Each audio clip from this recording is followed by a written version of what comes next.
You would expect a piece of legislation titled the Veterans Advisory Committee on Equal Access Act to have a fairly quiet journey through Congress. Under normal circumstances, absolutely. But today, that specific measure transformed into the primary battleground for multiple unrelated high-stakes fights. We are talking about subpoenaing Jeffrey Epstein's financial records, rewriting executive war powers, and a formal accusation of perjury against the Attorney General. We have a tremendous amount of ground to cover. Let's start over in the House. Right. Democratic Representative Daniel Goldman of New York took to the floor with a direct challenge to the current administration. He accused Attorney General Pam Bondi of intentionally shielding President Donald Trump from criminal exposure. The core of Goldman's argument traces back to testimony Bondi gave to the Judiciary Committee in February. During that appearance, she stated under oath that there was no evidence of criminal activity by the president in the Epstein files. Goldman challenged that assertion, pulling from the roughly 3 million pages of documents that have been released so far under the Epstein Files Transparency Act. I have the transcript of his remarks. Here is what he told the chamber. Attorney General Bondi lied when she stated under oath that there is no evidence that Donald Trump committed a crime. Accusing a sitting cabinet official of lying under oath on the House floor is a rare procedural moment. The Speaker pro tempore actually interrupted Goldman's speech to remind him of the chamber's rules regarding disparaging language toward the president. Goldman proceeded to lay out exactly why he believes the Attorney General's statement was false. He pointed to a 21-page FBI PowerPoint presentation that was originally prepared for prosecutors.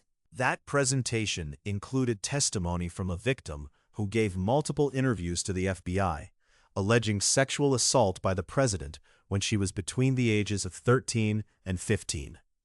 Goldman emphasized that the FBI's decision to include this in a formal briefing indicates they found her account credible. He also highlighted the administration's redaction process.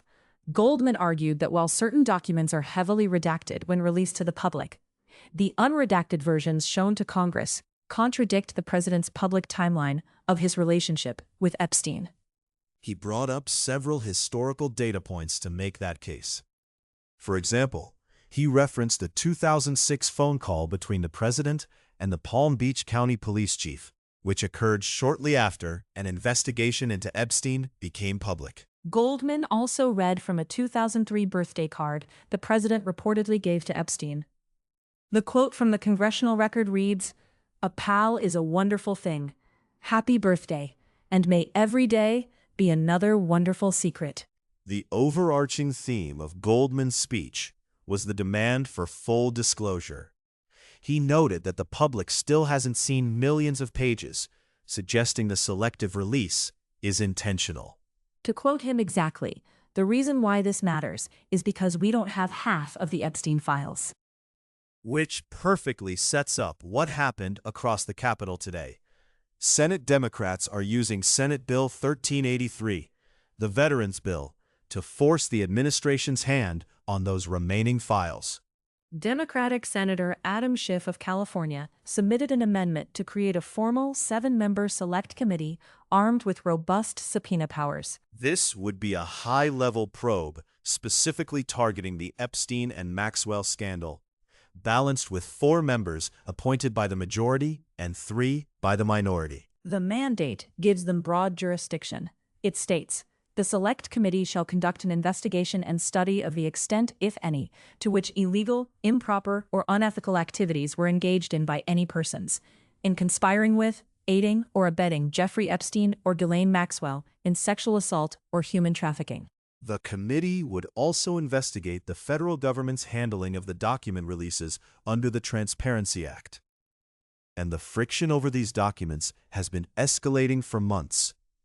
You might recall the Senate Judiciary hearing back in September of 2025. The exchange between Senator Schiff and FBI Director Kash Patel. Right. Schiff questioned the Bureau of Prisons' decision to transfer Ghislaine Maxwell to a minimum security facility. He suggested the move was politically motivated by the White House. Patel responded forcefully during that hearing, accusing Schiff of perpetuating fraud in previous investigations. That interaction underscored the deep mutual distrust between congressional investigators and the executive branch. Schiff's amendment is a structural response to that distrust. He is attempting to bypass standard committee bottlenecks by creating a dedicated entity whose sole purpose is navigating this specific document dispute, with a strict 180-day deadline to report its findings. Senator Schiff's proposed committee isn't the only oversight mechanism being attached to the Veterans Bill today. Far from it.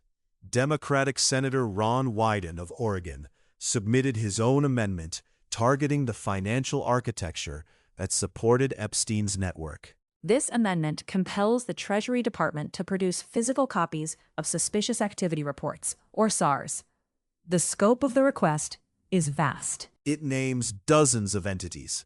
The list includes major international institutions like J.P. Morgan Chase, Deutsche Bank, and HSBC. It also targets prominent individuals associated with Epstein's financial dealings, such as Leon Black, Les Wexner, and Alan Dershowitz. The timeline established in the amendment is incredibly aggressive. Very aggressive. Federal agencies usually get months to comply with these kinds of requests. Wyden's text dictates the Secretary of the Treasury must submit these records to the leadership of the Senate Finance Committee within 30 days of the bill's enactment. Demanding suspicious activity reports is a sensitive maneuver because SARs are traditionally kept highly confidential. Banks file them to flag potentially illicit behavior to regulators, but they aren't proof of a crime on their own. By forcing the Treasury to hand over these reports to the tax writing and banking committees, Wyden is aiming to pierce the confidentiality veil that usually protects institutional compliance data. He wants to know exactly what the banks knew, when they flagged it, and most importantly, what the government did with that information once they received it. The amendment requires a detailed report within 60 days on any investigations conducted by the Financial Crimes Enforcement Network regarding these specific accounts. The Epstein document fight is clearly dominating the headlines surrounding Senate Bill 1383 today. However, lawmakers are also using this exact same vehicle to litigate policy disputes that have nothing to do with government transparency. Because getting floor time for standalone bills is nearly impossible due to partisan gridlock, members are attaching their biggest priorities to any legislation that might actually move. This brings us to a major rider, introduced by Democratic Senator Tim Kaine of Virginia. Kaine submitted an amendment to establish a definitive boundary on military action in the Middle East, specifically regarding Iran. The language is absolute. It reads, "The United States Armed Forces may not deploy personnel, engage in hostilities, or conduct any operations within or against Iran without explicit congressional authorization." It is a direct assertion of congressional oversight over military engagement. However, Kaine did structure the amendment with several specific carve-outs to maintain defensive capabilities. It permits intelligence, surveillance, and reconnaissance operations.